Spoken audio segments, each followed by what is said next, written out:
Halo, Assalamualaikum warahmatullahi wabarakatuh. Bersama saya kembali Muhammad Tommy Adrianto. Pada kali ini saya akan membuat suatu video yang berkaitan dengan sepak bola. Yaitu saya akan membahas tentang masalah sepak bola Indonesia. Yaitu mengenai pemain keturunan, yaitu Jens Reven, yang nantinya pada bulan Juli ini akan bertanding di Piala AFF U23 untuk memperkuat tim nasional Indonesia.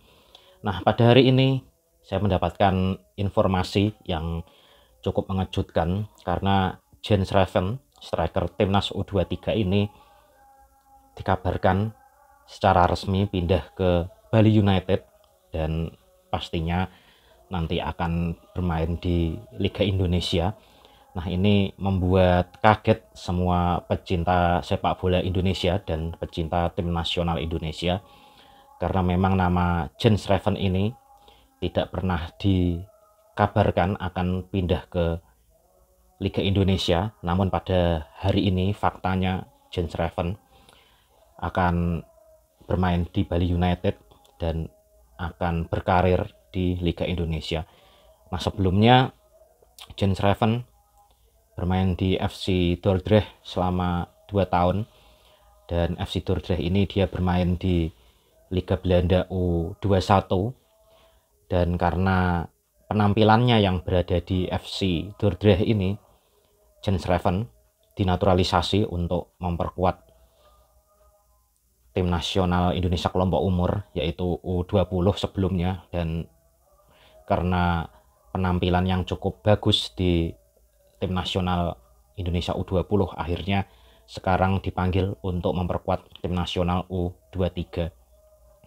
Nah, menurut saya hal ini sangat disayangkan sekali karena Jens Reven yang berusia masih muda ini harus bermain di Liga Indonesia dan harus mengalami penurunan karir, dan seharusnya seusia Jens Reven ini masih bisa bersaing untuk mengarungi Liga Belanda dan berkompetisi di Liga Eropa, karena selain bisa meningkatkan kemampuannya, juga nantinya kemampuannya ini bisa dimaksimalkan atau bisa digunakan untuk membantu tim nasional Indonesia untuk menghadapi berbagai turnamen, baik itu di level Asia Tenggara, Asia maupun di level dunia. Nah, namun sayang sekali Jens Reven harus pindah ke Liga Indonesia, dan jejak ini pernah dilakukan oleh Ezra Walian sebelumnya, dan Ezra Walian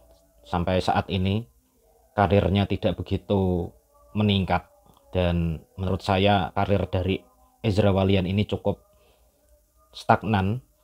Nah, mungkin karena kultur sepak bola yang mana Ezra Walian berlatih di Belanda itu tidak cocok dengan kultur yang ada di Indonesia. Hal ini mungkin yang mengakibatkan karir dari seorang Ezra Walian ini stagnan atau tidak meningkat. Nah, hal ini yang ditakutkan oleh kita semua bahwa Jens Reven, pemain tim nasional Indonesia aset bangsa ini, harus bermain di Liga Indonesia. Dan kita juga tidak tahu apakah nanti Jens Reven bisa beradaptasi atau tidak, dan apakah karirnya akan meningkat atau tidak, atau hanya bisa stagnan seperti apa yang dihadapi atau yang dialami oleh Ezra Walian, dan kita belum tahu.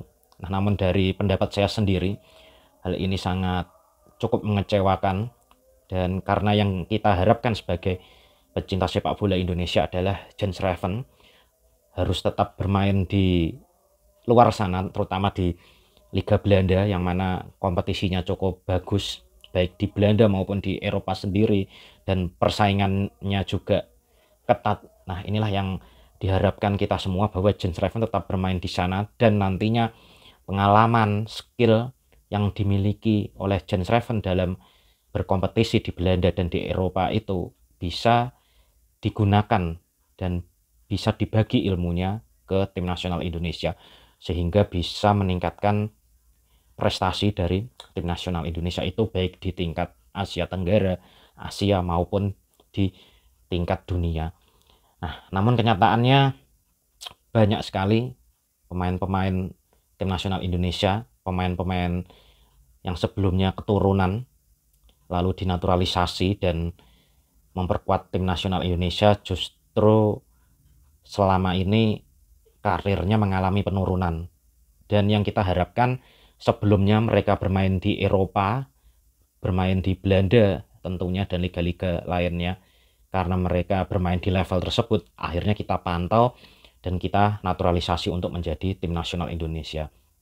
Nah, tapi kenyataannya seiring berjalannya waktu, justru pemain-pemain yang dinaturalisasi tersebut tidak terlihat berupaya untuk meningkatkan kemampuannya, yang nantinya kemampuannya ini disumbangkan untuk tim nasional Indonesia, tapi justru banyak pemain yang mengalami penurunan karir. Dan sebut saja ada beberapa pemain yang saat ini bermain di Liga Indonesia, yaitu ada Jordi Amat yang kemarin informasinya pindah ke Persija, sudah resmi, dan sebelumnya Jordi Amat ini bermain di Liga Spanyol, lalu pindah ke Liga Malaysia, yaitu memperkuat klub JDT, dan sekarang harus bermain di Liga Indonesia. Nah, ini justru dengan pemain-pemain yang diharapkan mereka berkompetisi di luar negeri dengan level yang tinggi di Eropa, tentunya di Spanyol. Nah, namun setelah dinaturalisasi, akhirnya dia justru berkarir di liga yang lebih rendah, seperti di Liga Malaysia maupun di Liga Indonesia. Dan selain itu ada juga Sandy Walsh yang mana bermain di Liga Jepang. Nah, meskipun Jepang ini ranking dunianya berada di ranking 15, namun tetap saja level klub-klub yang ada di Jepang ini belum bisa menyamai atau bersaing dengan klub-klub atau kompetisi-kompetisi yang ada di Eropa. Kita lihat bagaimana aksi dari klub-klub Asia ini, baik itu klub dari Jepang, Urawa Reds katakanlah, atau Ulsan Hyundai dari Korea Selatan, dan mereka belum bisa bersaing dengan klub-klub yang ada di dunia ini. Nah, kita lihat bahwa hasil yang diperoleh oleh klub-klub dari Asia ini belum bisa maksimal jika kita lihat pada Piala Dunia antar klub yang sekarang sudah sampai ke babak final ini. Nah, oleh karena itu Sandy Walsh menurut saya meskipun bermain di Liga Jepang, menurut saya itu merupakan suatu penurunan. Dan seharusnya Sandy Walsh tetap bermain di Liga Belgia, yaitu KV Mechelen waktu itu klubnya. Dan saya harap setelah habis kontrak di klubnya tersebut, Sandy Walsh tetap bermain di Liga Eropa. Namun kenyataannya malah bermain di Liga Jepang. Dan di Liga Jepang pun Sandy Walsh ini tidak bermain reguler, karena kebanyakan klub-klub Jepang ini pelatihnya lebih mengutamakan pemain-pemain lokal dibandingkan dengan pemain-pemain asingnya, sehingga Sandy Walsh jarang bermain dan kondisinya juga tidak 100%, dan pastinya mempengaruhi penampilannya dalam memperkuat tim nasional Indonesia. Dan diharapkan pemain-pemain tim nasional Indonesia ini diisi oleh pemain-pemain yang cukup berpengalaman berkompetisi di Liga Eropa atau di klub-klub Eropa yang levelnya lebih tinggi dan persaingannya lebih ketat. Nah, selain Jordi Amat dan Sandy Walsh, ada juga Sen Patinama. Nah, Sen Patinama kemarin informasinya bermain di Buriram, pindah ke Buriram, yaitu Liga Thailand. Nah, artinya jika bermain di Liga Thailand ini sebenarnya satu level dengan Indonesia, dan mungkin masih ada setengah level di atas Indonesia. Nah, inilah yang menjadikan naturalisasi itu seharusnya dievaluasi. Dalam hal ini, dalam menaturalisasi pemain keturunan itu, sebaiknya kita pilih yang mana pemain-pemain yang berkualitas dan bermain reguler di klubnya, dan sekiranya dia tetap mempunyai tujuan dan ambisi untuk tetap bermain di Eropa dan bisa bersaing di sana. Nah, dengan banyaknya pemain-pemain yang justru pindah ke liga-liga yang jauh di bawah Liga Belanda atau di Liga Eropa, ini justru sangat merugikan Indonesia.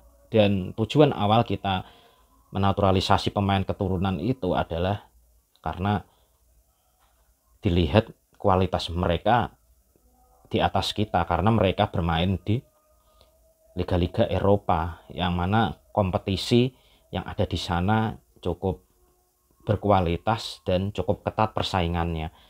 Nah, namun seiring berjalannya waktu justru malah banyak yang pindah ke liga-liga yang sangat jauh sekali kualitasnya di bawah Eropa.